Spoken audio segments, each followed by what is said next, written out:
Hi, I'm Sophia Hatton, and I'm a dancer at the San Francisco Ballet School. I'm originally from Dayton, Ohio, and it's my second year at the school. Hi, my name is Claire Buchi, and I'm also in my second year at the San Francisco Ballet School, and I'm from Manhattan Beach, California. Bonjour, my name is Pierre Fontaine. I'm the composer of the piece Gogh en Provence.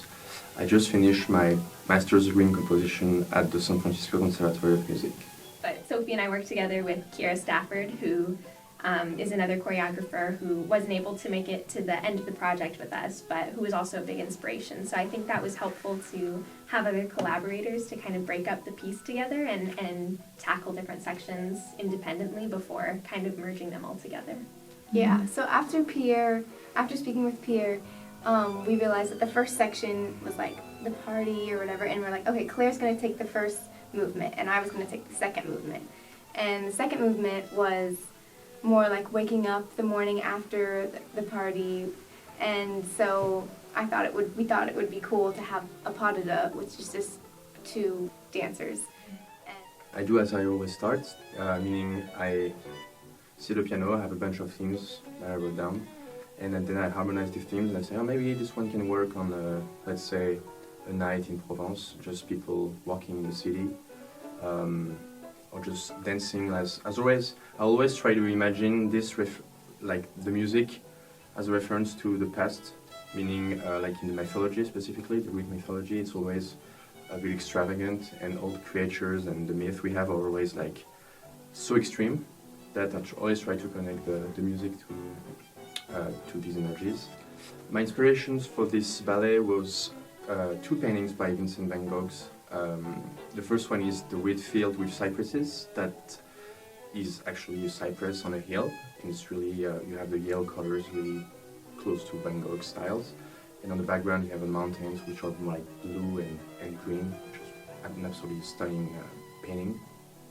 That was the inspiration for the second piece, Aubade, when the first movement was inspired by another painting by Vincent van Gogh, The Starry Night. It's one of probably his most famous paintings, a night in Provence. You can see the village on the lower part of the painting. You can see the Milky Way on the top of the painting. Specifically for this piece, which was very short, it was more like Stravinsky style, which is really eccentric and all of a sudden quiet, very melancholic, and I really try to aim for that in that two-movement piece. So yeah, I usually have a notebook of melodies that I always carry, and I just pick one up and I say, all right, today I'm going to use that one and see what's happened. And I always need to have a contrasting theme.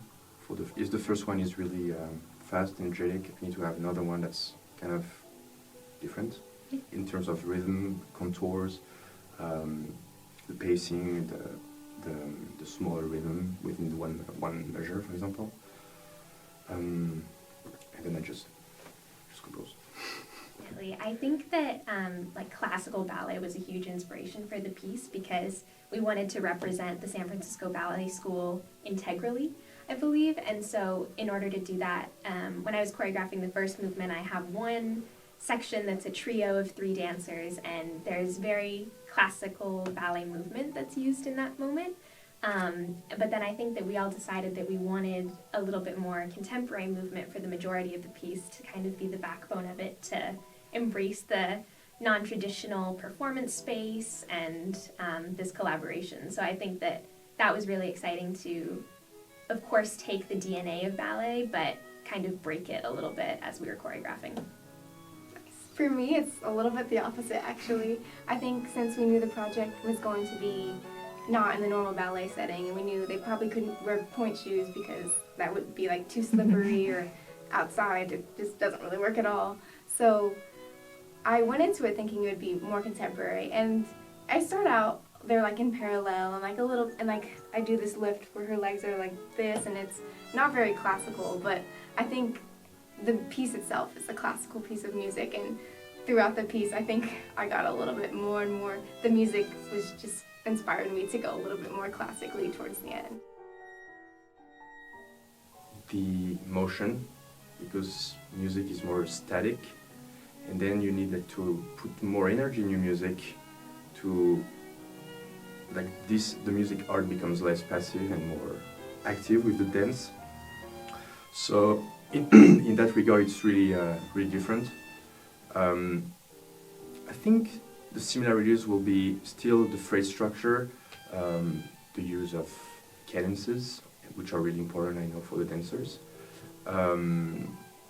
But also sequences, the form, and the rhythm, of course, the rhythm which defines which step they're going to take also.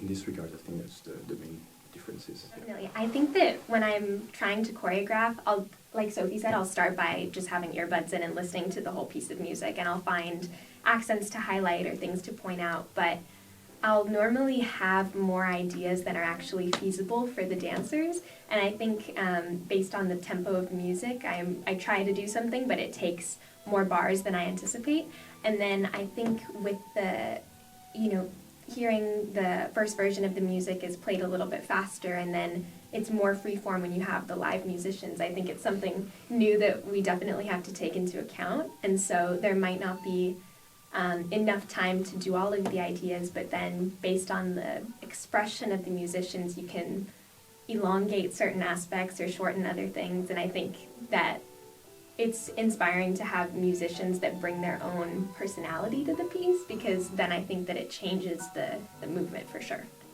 Yeah, I feel like for me there's like 3 levels of the tempo and the choreography, because first, by myself, just in the earbuds, and I come up with these ideas, and especially with partnering, it's like, whoa, this lift would be so cool, and on this musical cue it'll work, and then it's like, oh, the music is done, and they've just gotten in the air, and it like doesn't work. So then they have to take more time, and so then in the studio, I'll be like, okay, I'll give them the choreography that I set, and then see how much time it takes them, and then try to adjust and find new musical accents and to highlight.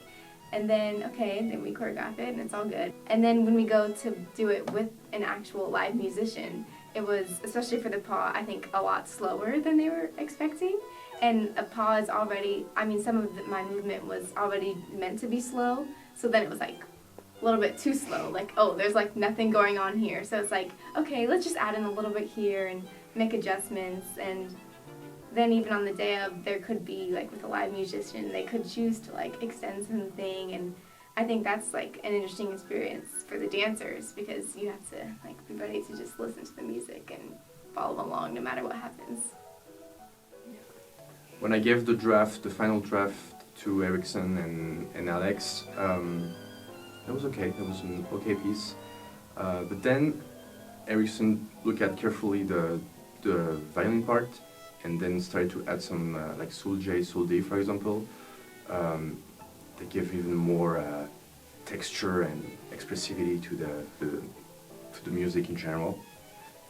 And that was really actually not only professionally a very good thing that happened, but also as we learned our whole life. So I learned how to go like further than what I create normally.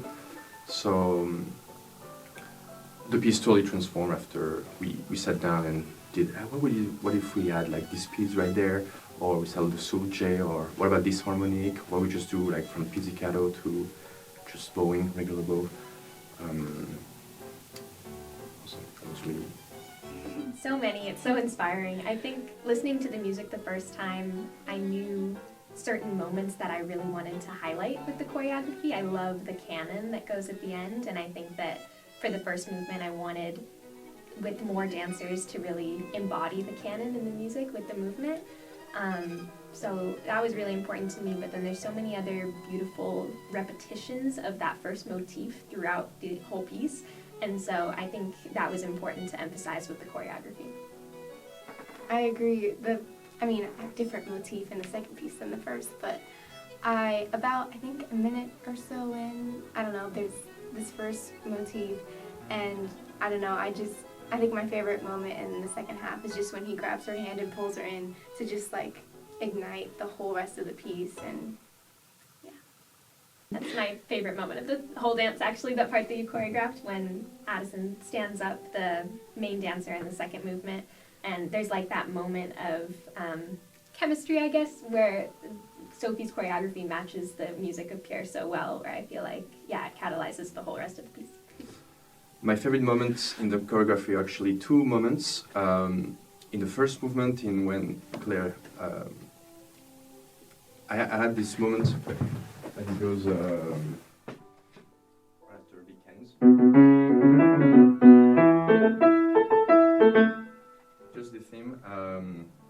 Claire did something amazing. She actually put all the dancers in a circle, and it reminds me of Stravinsky piece. In the Firebird, there is La Ronde des Princesses, and ronde means like circle, and like the way she did was actually absolutely stunning. So thank you about that. That was really, really, really moving. And in the second movement, in the Aubade, in the contrasting second part, there is a progressing tempo here, and Sophia did a duo, which is absolutely stunning as well. So these are my two favorite moments in the piece. And I would not think a second it would have been that way when I imagined it. So it was a delicious surprise. Be able to be behind the camera and directing the cameramen and figuring out kind of the scope of the piece and how, selecting which angles and which clips to use in the footage, I think has been a really eye-opening and exciting experience too, and I definitely would want to do more collaborations and projects like this in the future. Yeah, I agree with the seeing different angles aspect of it, because again, we choreograph and the audience is in the front and you just see it flat and straight across. And it was so interesting when we were filming outside, and we were walking behind the camera, telling them like, oh, try moving here, and it's like, oh, that kind of looks really cool from that angle, but I never would have thought to looked at it from there or seen it if we didn't have this experience. We always have to appeal to one perspective, but it's cool to think of the other ones too. So for my future, I like to, of course, collaborate with choreographers on a bigger scale of work. And the ultimate point will be to actually write full ballet with 3, 4 acts. That will be amazing. But I will keep going step by step, maybe 14 minutes, then 21 minutes, then I don't know. Let's see what happens. But it was such a delightful experience that I will keep doing this.